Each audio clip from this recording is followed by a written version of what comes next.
Buenas tardes a todos. Bienvenidos en nuestro show. Mi amigo Lawrence y yo queremos aprender árabe y español en 100 días. Hoy es el día 55 del desafío. Ahora nosotros estamos en el restaurante. Este restaurante es mi favorito en la ciudad de Xi'an. Yo quiero usar español pedir la comida. Me gusta comer hamburguesa y la ensalada. Me gusta beber jugo de naranja. ¿Y ustedes? ¿Qué te gusta? مساء الخير يا أحمد. Shouldn't I say all of that though? Shouldn't I say something similar in Arabic? If you want. Okay. All right. مساء الخير مرحبا episode 5. أنتم بالمخطط الآن. أنا آكل همبرجر كبير وبطاطس مخلي. جيد جدا. جدا. نعم أحب أن آكل همبرجر وبطاطس مخلي وبقلاوة. Of course, baklava, always. وبير. What was that? Beer. A beer, yeah. Nabith. ونبيذ. All right. Back to English. Yeah, back to English. We talk about our progress. How's your progress? Because that was very impressive, your speech. I don't think so, but hopefully it was. But before that, let's welcome everyone. Hello everyone and welcome to our 5th episode in our day 55th. Yeah, day 55. 100 challenge. And we haven't told you in English yet, but we're in a restaurant. Yeah, we are in a restaurant. Yes. Called the morning after. Yeah. So that was the introduction. We both said our preferences when it comes to food, Spanish, Arabic. Hope that there is some progress than there was in a couple of last episodes. So there is definitely a progress than For sure. that they won, but hope that we actually made a progress than last time. So we told you this episode is going to be special, and it is special. We have a few friends with us, and we're going to have an open discussion about languages. And the theme of the episode is restaurant, as you've seen. Our progress report was done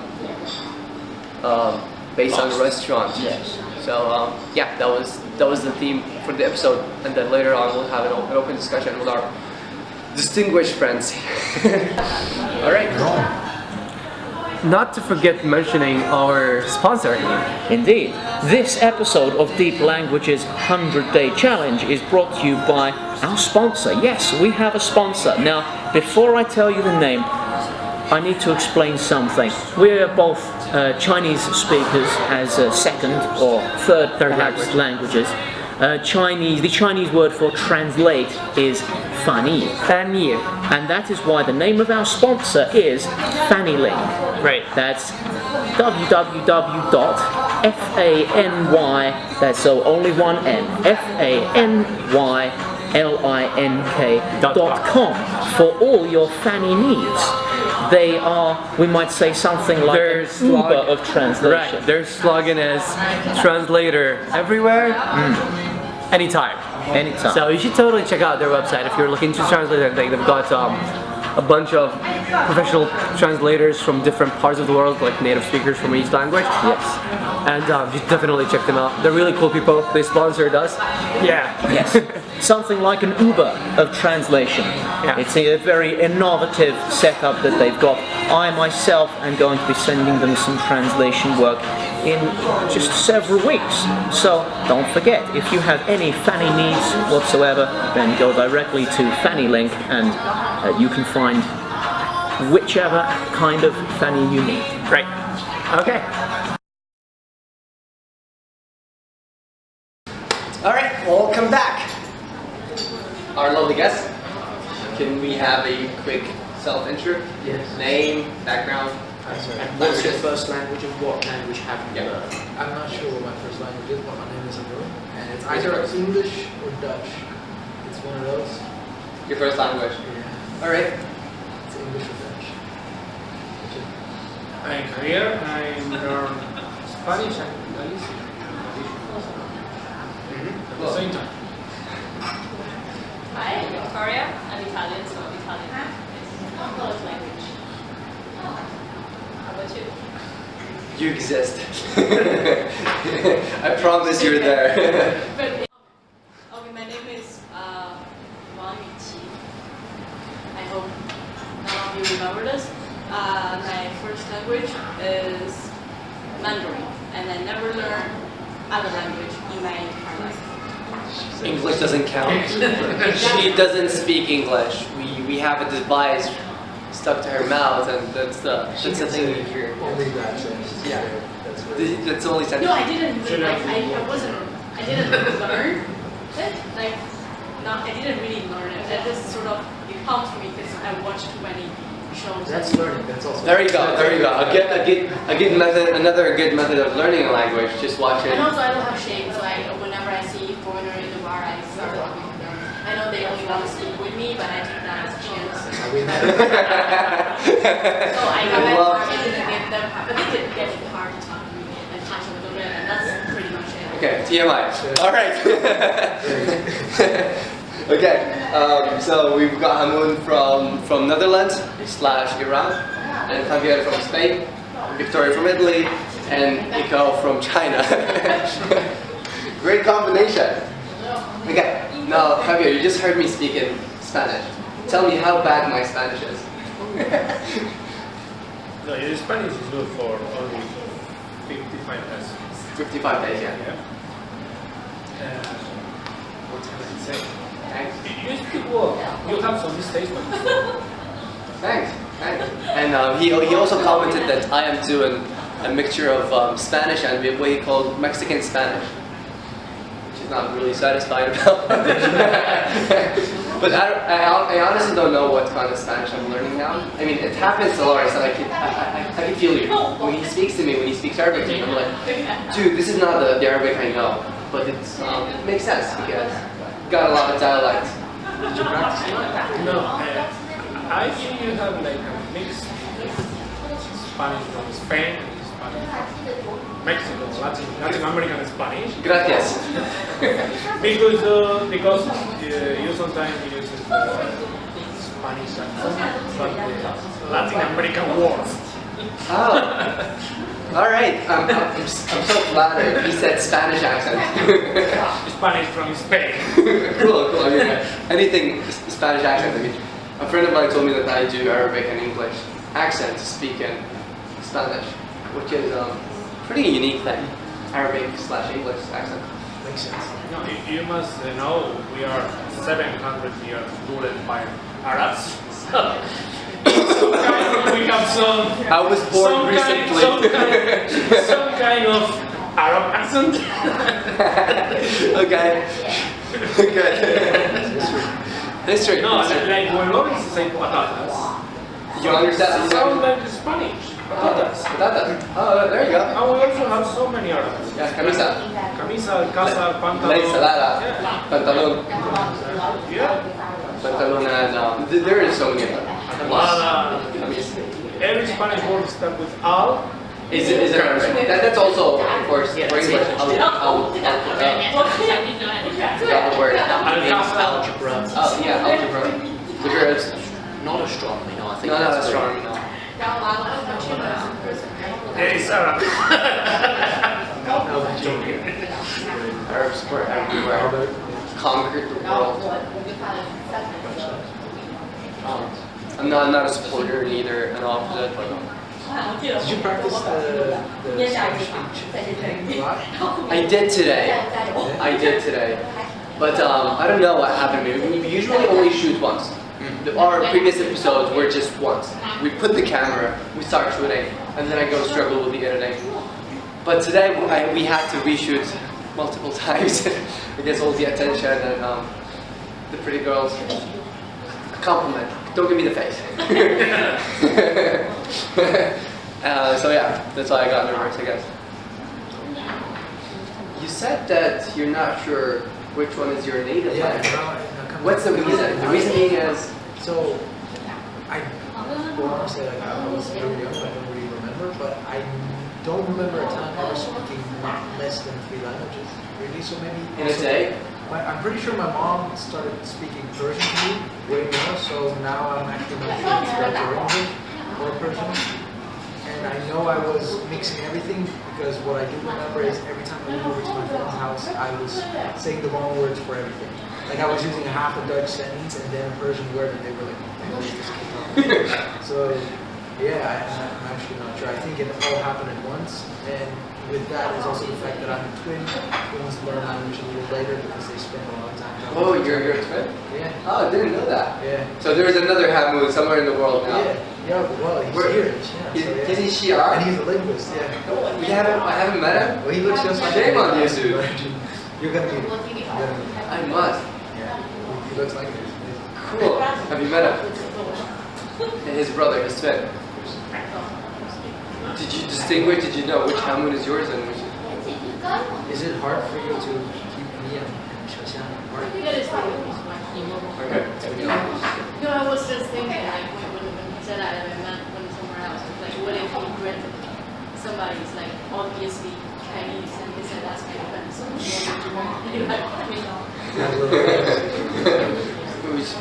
Yeah, I'm honestly not sure. Right? I don't know which one came first. I think they all came at the same time. Because as a kid, you're so everything. So my niece now has the same Can't imagine John with both hands. There must be someone who came out first. I'm sorry.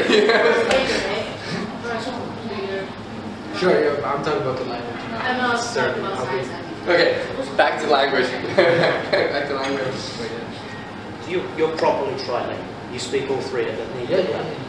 Yeah, well, one, I speak at a native level of an 8-year-old boy because I start progressing and talking with my mom, heard that. which means I get very specific. When I talk to actual Persians, they're like, "Oh, you're fluent, but your word choice is a little off." It's a little cutesy. I see. That's interesting. So I'm able to get my point across pretty well, but then they would use the word insert key in the door where I would say open the lock, but then even a babier version of that.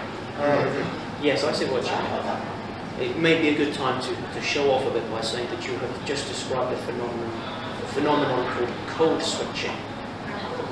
Which, you were saying how you would go to your friend's house and you'd be switching, going in between the languages all the time. It's called code switching, and I assure your mother in the past entirely natural and bilingual children.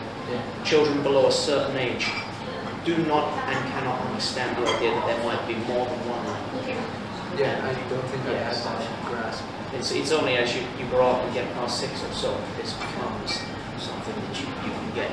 So really, like kids, if we're teaching kids 2 years old, 3 years old, or even a 4-year-old at like kindergarten, They don't really understand that they're learning another language. They understand, okay,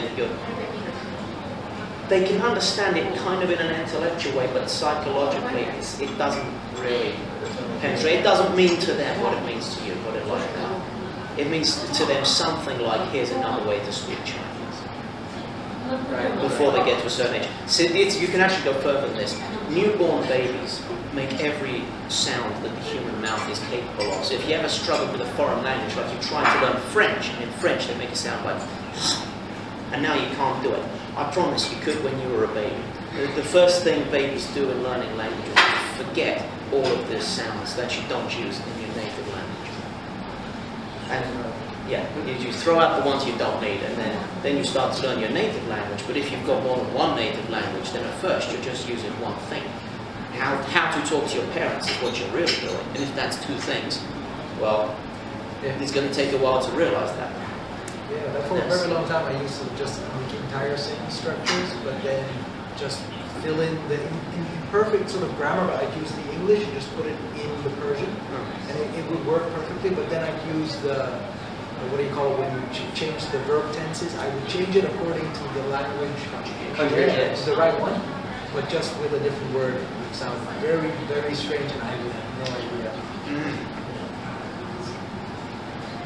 I'm pretty cool. That is actually true. The kids thing. I remember when I was teaching baby S. I did it a couple of times. And kids are like from 1 year and a half till 2 years. So you teach them when you were, say, a car, and then they see the object. We give them a toy car, and then we tell them car. So they receive that this is a car. When I take it back, they would scream in Chinese, say, "What a car! What a car!" My car mixed with Chinese. So exactly, they don't realize that car is another language. They don't say "what a car" in Chinese. No, they say "what a car." My car. So. Like it's what your brain does naturally if you've got more than one native language.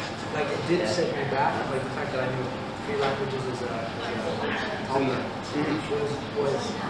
it did make it harder for me to say. No, I had a twin brother, so social trouble, but still, like it put me back in things like grammar and spelling. It took me a while to catch up. They see this in a lot of twins. Whether you have twins, you have that problem, but also I think for a lot of you catch up pretty quickly, probably. So it's in the long run, it's probably beneficial to know more languages. But I do think it does hit you somewhere young. It takes you a little while longer to get through, like the first 2 classes. Yeah, we call it language. I mean, there are also a few examples from the Middle East. A country like Lebanon, Morocco, Algeria, they were colonized by the French. The people now, they're Arabs, but they speak French better than Arabic. And then there's English. English is the most common language in the world. So they also speak English. And then among that, in between that, they're not Arabic native speakers nor French native speakers. They developed a new dialect. Are you sure this isn't, because I know Yemen is a linguistically very conservative and rather proud place. Are you sure this is true? You seem to be saying Moroccans don't speak Arabic. They do speak Arabic because they learn it in school, not so because they speak it at home. The educational system there is French. All the material and the curriculum is from France, but they study in French. Yeah, and history and most of the stuff. But they have intensive Arabic. I have a lot of friends from Morocco. Okay. They have intensive Arabic courses. They learn Arabic language in school, like more than I do. But on the other hand, I speak Arabic with my parents, and it's relatively very close to the common Arabic that anyone would understand in the world. But for them, it's totally different because they're exposed to a lot of languages at a very young age, and then it sort of just hits their mind. A lot of them now, they grow up and they start to learn Arabic, but then when they speak it, they speak like, it just feels like I'm watching the news. Yeah, standard version of Arabic, not the dialect, not like something you'd speak on a regular daily basis, like you're talking to your friend, like the casual Arabic. That happened to them. I guess, but that's because then they sort of catch up at a later age where they actually have to use it. But what if they did it when they were really young as well? Like they had that maybe they would have probably, yeah. I think it's.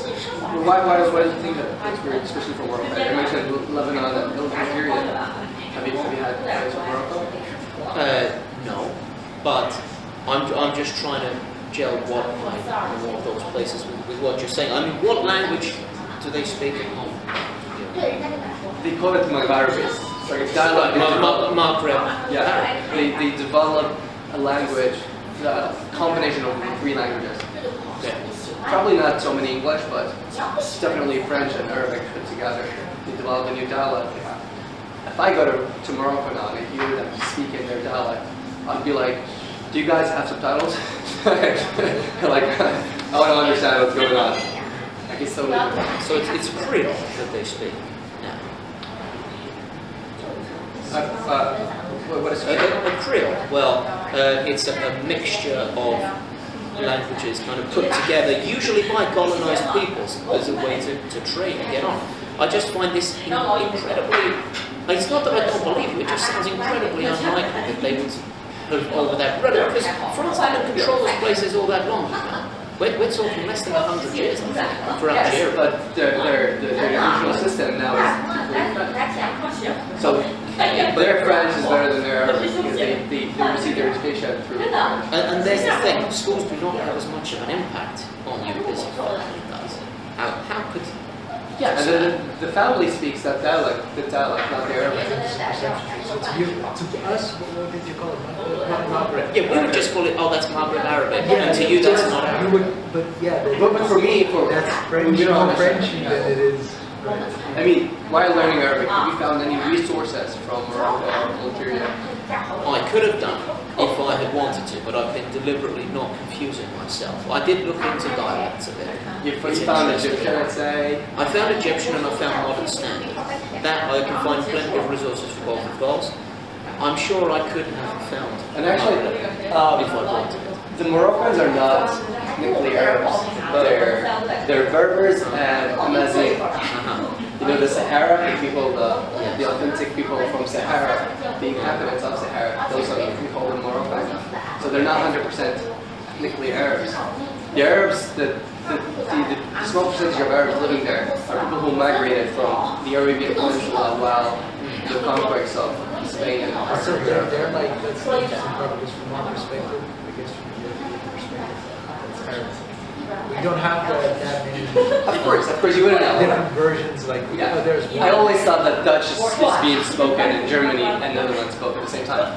Right, yeah. Well, most people don't know, like, Dutch Yeah. is pretty spread. Because the Germans, they say they're Dutch. Like Dutch African. Afrikaans, yeah. There you go.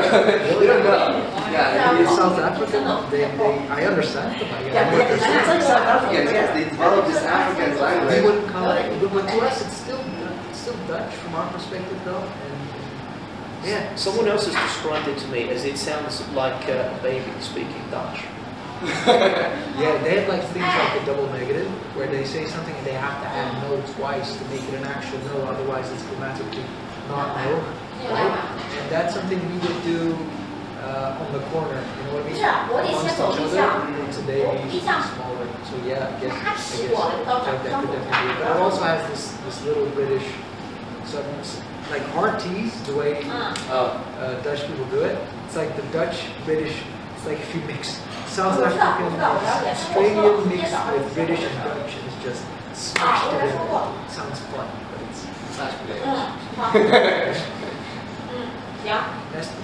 potatoes. It's good. I guess that's what it is. I'm trying. I haven't been able to copy them, and every time I try, they don't get angry. They just get annoyed. If you're not doing it. Annoyed is the first stage before getting angry. They have our children's rhymes, and when they sing them, we know exactly what they're singing, but they're singing funny. Oh, you think it's funny? It's kind of like, I know it's the same with the Persians and the Afghans. Different type of Persian, right? It sounds different. So our Belgians are the Afghans to the Persians. And every country seems to have one of those. Like the second country to speak their language speaks it slightly different, and it's funny to them, to the first. And it's funny to us. Which is also Never mind, I guess. It's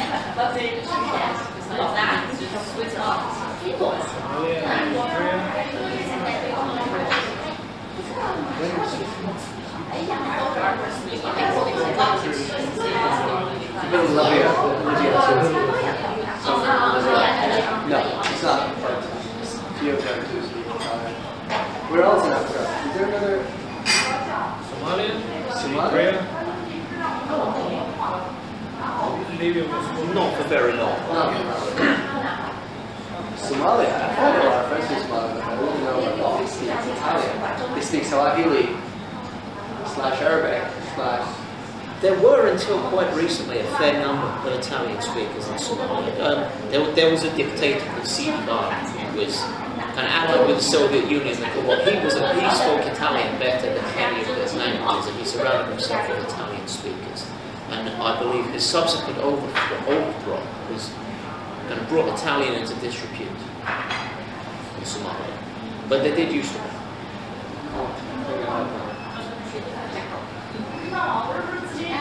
Italian can go to any place. I mean, as a pasta and pizza lover, yes, you're welcome. why not?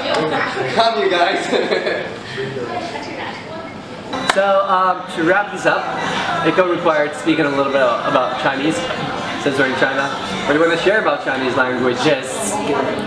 I mean, okay, Chinese language isn't Chinese language, it's Mandarin.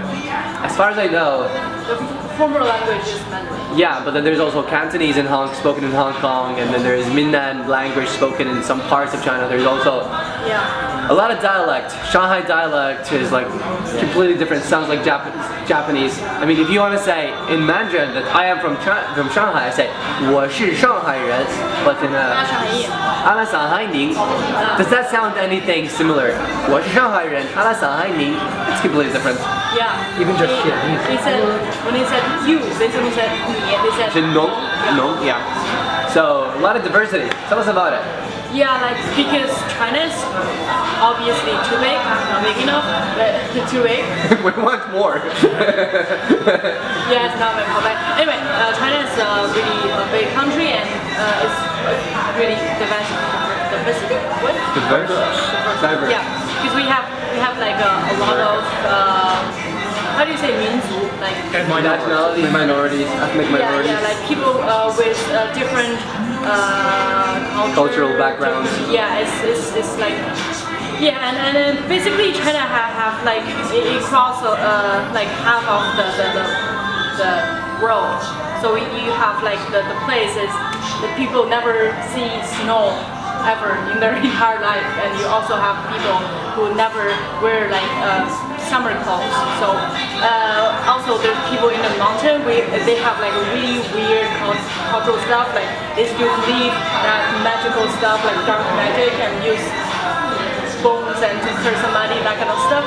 And yes, and we have a lot of different. Technically, every province have their own languages, and most of them have like different version. They have like local languages, local language, and they have like Mandarin, and they also have local language plus Mandarin. A mixture of both. Yeah, so make people easily to understand, which the new generation, like young generation, usually speak the version in between, so they could easily understand each other, but also didn't like seem to forget their own cultural stuff. That's a fair deal to me. Yeah, because a lot of places, if they speak their own language, nobody will ever understand them. Like even the new people, like if I'm born and raised here, but if I talk to like really like old local Chinese, I won't able to understand them. Like at least half of it, because it's too local. It was like what, and it was really hard to understand. And there's a magical place like where I mentioned it with Vicky before. There's south of China, and this is a magical place that really there's a lot of village side by side. But each one of them speak different language and they cannot understand each other. Even they're like technically neighbors, but they don't understand each other. To them, like they literally said on the internet, like people from like in my neighbors, when they start speaking, I feel like they speak language of another country. Like none of that makes sense, which is really weird. Obviously, they also refuse to learn and were like mix a little bit. Like they probably hate each other, but that's what you do when you have like neighbors. You don't really love them. Yeah, you hate them. Love their neighbors. That's true everywhere. I think it's quite good to have a kind of living museum. Yeah, but you would like to know them as like a weird subject. Like yeah, that's interesting, but you don't really like. Okay, Yeah, I wouldn't want to be like there, of course. But it might be beneficial to humanity as a whole to have. But people could be like, come on, we're adults, we have a lot of stuff to do, like regular people, to make a living or something like that. Unless you're bilingual and you want to achieve that direction. Okay, to wrap I this love up. China, I love personally. How's your Shanxi Hua? It's broken. I only learned it, like, I started learning, so, like, grandpa of my grandpa was basically from Henan, which is sort of like near Shanxi, but really not in Shanxi, right? And also Henanese have like stereotype that they famous by all the Henanese are common and they're like fake products that originally invited by Henanese. So when all the Chinese when they were like, okay, Henanese, okay, either gonna beat you up, but nobody really mess with Chinese, so they just walk away and never see you again. Is Jojo in? Yeah, okay. it's sort of like men's city. Provincial capital. That'll be it. Yeah. So of my entire life, I only speak Mandarin. Like my parents only speak Mandarin to me, and when I was like around 20 years old, I was like, I cannot do this. I have to learn a little bit, at least a little bit of Chinese and Cantonese, because when you have like when you want to get a Modi scooter, you have to bargain with them the price. If you start speaking Mandarin, they will be like you probably a tourist or something. And from here to there, like really like one station away, they will be like 200 yen. If you start speaking local language, like it's 100. So it's ridiculous. I've seen that happen every day. It happens like near the train station and airport. It happens everywhere. It's actually a foreigner here. Mess with tourists a lot, so you have to learn that technique. Novel reason to learn a Should we language. learn? Yeah, I have to novel. learn Pretty. I have to buy a moped. Yeah. I'll go learn the dialects. Yeah, you guys could only fake your like Muslim people. Like there's no way you can. 我是深江人。 Yeah, I think nobody will ever mess with you. Right. Good one. Okay. I think this is. No. You're not, buddy. You're not. With your hair, you're not. You're nothing near to Conan. Okay, guys, can you tell us some as quick as possible? What do you think about this challenge? Starting here. It's cool. You got 5 words. You got 55 days under the belt. You got 45 more. I think you can do it. Thanks, Max. Nice. Okay. My Spanish friend, which I had a little conversation with them just now. Unfortunately, we didn't record that. It's a cool challenge. Thanks. I like it. Will you do your own? Icelandic. I can choose Iceland. We're having Maybe Finnish or Hungarian is more difficult. Yes. Yeah. Hungarian Or Finnish. Very hard. or Finnish? Yeah, Finnish. I heard that. Yeah, that is right. But maybe I need to try on my own country with Euskera. You can start with Arabic. I mean, it's pretty similar to Spanish, and you'll get all the with experience he had. We'll send you all those resources. Victoria? I also really enjoy your challenge, and I wish I could have enjoyed a little bit the other part, but I don't understand anything, so it's just half of it. Yeah. Cool. Echo? I don't know if there's a pattern. Okay, we're gonna cut that. Maybe I It's 100 days learning languages challenge. In 100 days, he's supposed to learn Arabic, and I'm supposed to learn Spanish. You're starting from nothing. That's the point. Before the 100 days, I knew no Spanish. I only knew Blancos, and Ala Madrid, because I love Real Madrid. No offense.